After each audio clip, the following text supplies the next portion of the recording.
nk'uko tubizi kiriya kibazo kirimo kugira ingaruka ku buhahirane mpuzamahanga cyane cyane ku bijyanye n'ingufu n'ubwikorezi. Bikaba byaramaze kugira ingaruka zigaragara ku biciro ku isoko mpuzamahanga harimo n'ibikomoka kuri peteroli na gazi. Ku Rwanda bizatugiraho ingaruka ku byerekeranye n'ibyo twohereza mu mahanga. Hari inzira zimwe twanyuzagamo twohereza ibintu mu mahanga zifite ikibazo, zimwe zisa n'izanafunze. Hari nk'ibyo twoherezaga muri za UAE bitakijyayo kubera ko hafunze. Hari bizatugira n'ingaruka ku byo tumeza mu mahanga kubera ko ibiciro n'ibyongera, ubwo nabyo n'ibyo dutumiza mu mahanga bizaza hano byiyongeye. So izo ni ingaruka turimo kubona zishobora kuzaba ku bukungu bwacu, zimwe izindi wenda ngira ngo turaza kubiganiraho mu kiganiro. Ibi biteganyijwe ko bizagira ingaruka ku izamuka ry'ubukungu bw'isi muri rusange, aho biteganyijwe ko rizava kuri ya 3.3 nababwiye rikamanuka rikajya kuri 2.7%. Bizagira ingaruka kandi ku izamuka ry'ubukungu no kwiyongera bw'ibiciro by'isoko mu Rwanda nk'uko nabivuze. Bivuze ngo bizagira ingaruka hafi kuri buri munyarwanda wese. So tugomba kwitegura rero ariko tudakangaranye. Ariyo mpamvu ngira ngo mvuge ko mu by'ukuri ibibazo byo ku rwego mpuzamahanga ntabwo bigomba kuba urwitwazo rwo kugira ngo dukore nabi hano iwacu nko kuzamura ibiciro mu buryo budafite ishingiro. Ngira ngo mukwiye kudufasha iyo myitwarire tukayirwanya ntitugire barusahurira mu nduru. Nubwo tutagenzura ibibera ku isi, ariko tugomba kwitegura twese kubyitwaramo neza kandi mu buryo bukwiye nk'uko nabivuze. Bimaze kugaragara ko iyi ntambara namwe murayikurikirana, twari twiteze ko wenda izamara igihe gitoya ariko ishobora kuzatinda birenze uko abantu bari biteze. Ubwo rero turasabwa kugira ngo twumve ko ubudahangarwa bw'ubukungu bwacu bushingiye ku bufatanye bwacu twese, tukaba dushishikariza abanyarwanda gukoresha neza ibikomoka kuri peteroli dufite, harimo ndetse no kuba tugatangira guhindura imikorere ku buryo nk'ingendo zimwe zitari ngombwa twazihagarika cyangwa tukaba twanakwitabira ko kugenda mu mabus. Ngira ngo mwabonye uburyo twashyizeho eco fleet. Turashaka gukomeza kuyongerera ingufu kugira ngo abantu bashobore kuba batekereza kureka ibyo kugenda mu modoka nyinshi z'abantu ku giti cyabo, ahubwo dushobora no kwitabira izo bus. Bikaba byadufasha nk'igihugu kugabanya ibyo ibikomoka kuri peteroli dukoresha buri gihe. Ubwo rero turakangurira n'abacuruzi kutazamura ibiciro ku buryo budafite ishingiro nk'uko nabivuze, kandi tugashishikariza abaturage gushyigikira no guhaha ibikorerwa mu gihugu made in Rwanda no kongera umusaruro.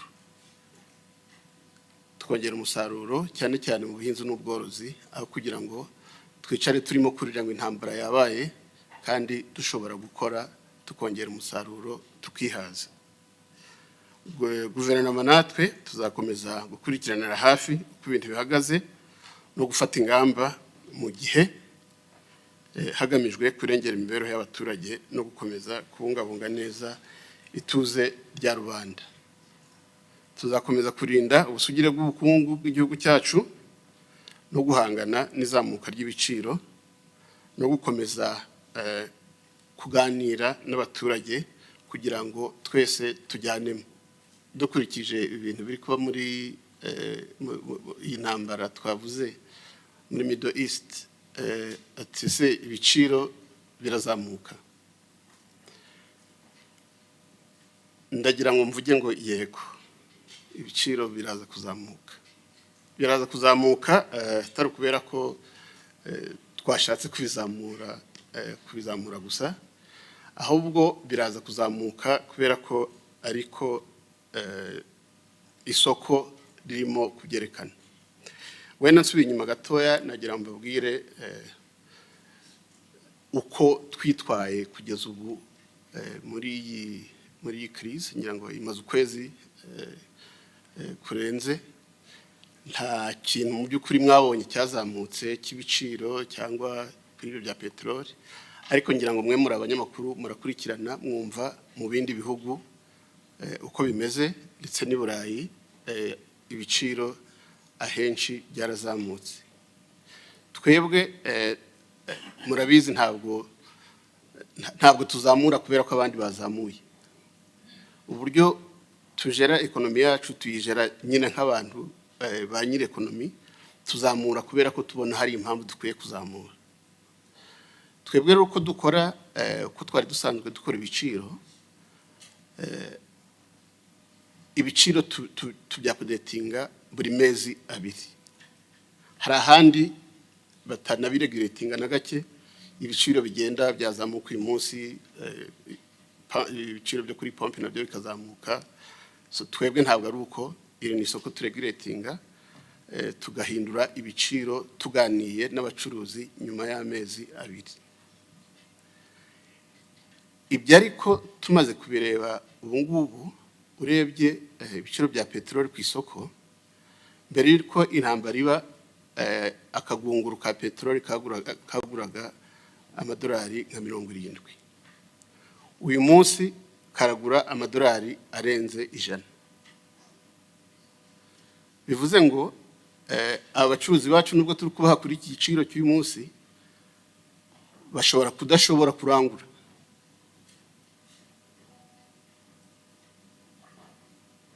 Ariyo mpamvu twagerageje kubafasha uko dushoboye, tubashakira za letter of credit kugira ngo tubongerere n'amafaranga bashobora kubona kugira ngo bajye kurangura. Ariko igiciro kiri ku isoko uyu munsi mu by'ukuri ntabwo kitwemerera gukomeza gucuruza ku giciro dufite uyu munsi. Nibyo natangiye mvuga, iyi ni crise iri ku isi hose, dukwiye twese kujyanamo, buri wese akumva ko akwiye kugira uruhare nk'umunyarwanda kugira ngo dushobore kuva muri iyi crise twemye nk'uko twavuye no mu zindi twagize mbere.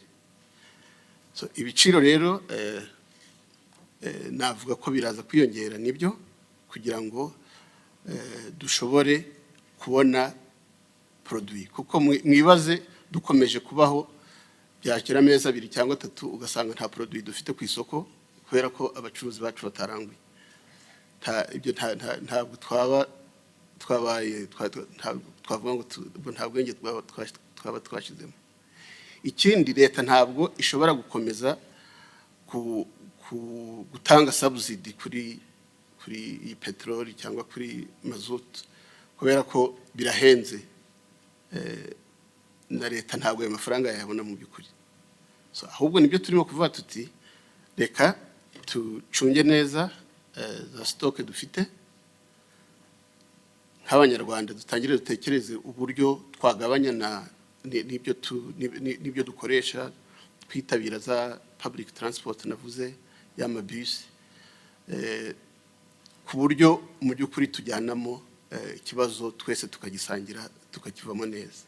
Mwabonye mu bindi bihugu hari aho batangiye gukora rationing, aho bavuga bati ntushobora kurenza wenda litiro 20 cyangwa 50 bitewe nuko babivuze.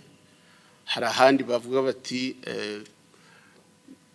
gukora, reka dutangire dukore iminsi 4 cyangwa 3. Nkuko nababwiye, ntabwo dukora ibintu kubera ko abandi babikoze. Izo options zose twarazirebye, tureba niba ari ngombwa, tureba stock dufite yabajije ikibazo cya stock wenda umuntu akivuga aho ngaho. Stock dufite zirahagije, ari ziri hano mu gihugu ari ziri mu nzira, stock dufite zirahagije, nta muntu ukwiye kugira impungenge. Ariko icyo navuze ni uko stock zirahagije, ariko intambara iriho ntabwo tuzi igihe izarangirira. So dukwiye gutangira gutekereza uburyo twajera neza ibyo dufite. Nta nubwo ari kuri peteroli gusa, ngira ngo twarebye na stock no ku bindi, twarebye stock ku miti, twarebye stock ku mafumbire, twarebye stock ku miti dukoresha mu mazi, ku byo dukoresha muri za construction, biriya byitwa bya bitumen dukoresha mu gukora imihanda. Izo stock zose twarazirebye turazizi. Stock zihari dufite zirahagije, mu gihe umuntu yavuga ko ihagije wenda amezi menshi ahagije mu by'ukuri, hejuru ya 6, ku buryo nubwo byahagarara uyu munsi ibyo dufite birahagije. Ariko ntabwo bizahagarara kubera ko tuzakomeza tugure n'ibiri mu nzira byose dukomeze tubyihutishe. Ariko uko turi mu gihugu, uko duhagaze uyu munsi, duhagaze neza, nta mpungenge zihari, nta muntu ukwiye kugira ngo turagire icyo tubura mu mezi 2 cyangwa 3. Oya, ibyo ntabwo bizabaho. Ariko icyo mvuga ni uko dukwiye gutangira kureba, kubera ko intambara ntabwo tuzi igihe izarangirira. Ikindi umuntu yanavuga kihuye n'ibyo ngibyo, dukwiye no gutangira kureba ariko ubundi kuki ikiza twakura muri crise nk'iyi ngiyi niki. Kuko ntabwo ari ibintu bibi gusa biva muri crise. Burya iyo ucunze neza hari igihe havamo n'ibintu byiza. Ubwo tukareba tukavuga tuti kuki ibintu bimwe tubigura hanze, kuki tudashobora kubikorera hano. Bya bintu twavugaga byo gukora made in Rwanda, kuki intambara igomba kuba muri Ukraine tukagira ikibazo ngo twabuze kawunga, tukagira ikibazo ngo twabuze imyenda yo kwambara. So ngira ngo ibyo nabyo ni ibintu nk'abanyarwanda dukwiye kwicara tugatekereza ngo muri iyi crise tuvanyemo iki. Turimo kubitekereza rero, hari ingamba turimo gufata. Hari n'uwavuze nk'ikibazo cya methane, cya gaz methane. Ubwo nabwo ni uburyo bumwe. Ejo ngira ngo muri cabinet ngira mushobora kuba mwarabonye umwe mu myanzuro twafashe ejo. Hari company twahaye contrat yo kugira ngo itangire exploit gaz methane mu Kivu, aho bazajya baproduiza megawatt 185.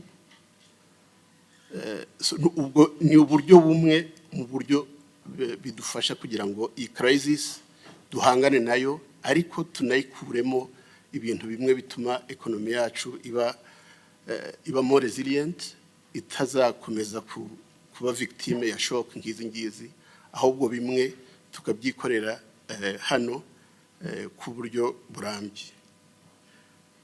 So icyo nacyo wenda na bungarukiye aho ngaho. So ibiciro birazamuka, yes, kugira ngo tujye ku isoko, ku biciro byo ku isoko, kandi dutume abacuruza peteroli hano bashobora kurangura kugira ngo dukomeze tugira product zihagije. Turimo kubireba kugira ngo tube as flexible as we can. Uyu munsi ntabwo navuga ngo uyu munsi turabikora cyangwa n'ejo tuzabikora, ariko icyo navuga nuko nitubona ari ngombwa tuzabikora, ariko bidatinze, kubera ko turi kubona ko hari impact biri kugira kuri economy. So ngira ngo ntabwo ari byiza kuvuga ngo uyu munsi cyangwa n'ejo cyangwa n'ejo bundi, ariko bizaba ibyo twakoraga mu mezi 2 dushobora kuzagera igihe tubikora mu kwezi kumwe, dushobora kuzagera igihe tubikora mu byumweru 2, kugira ngo tube flexible enough abacuruzi bacu bashobore kugura product ku isoko bijyanye nuko isoko naryo rizagenda rihindagurika.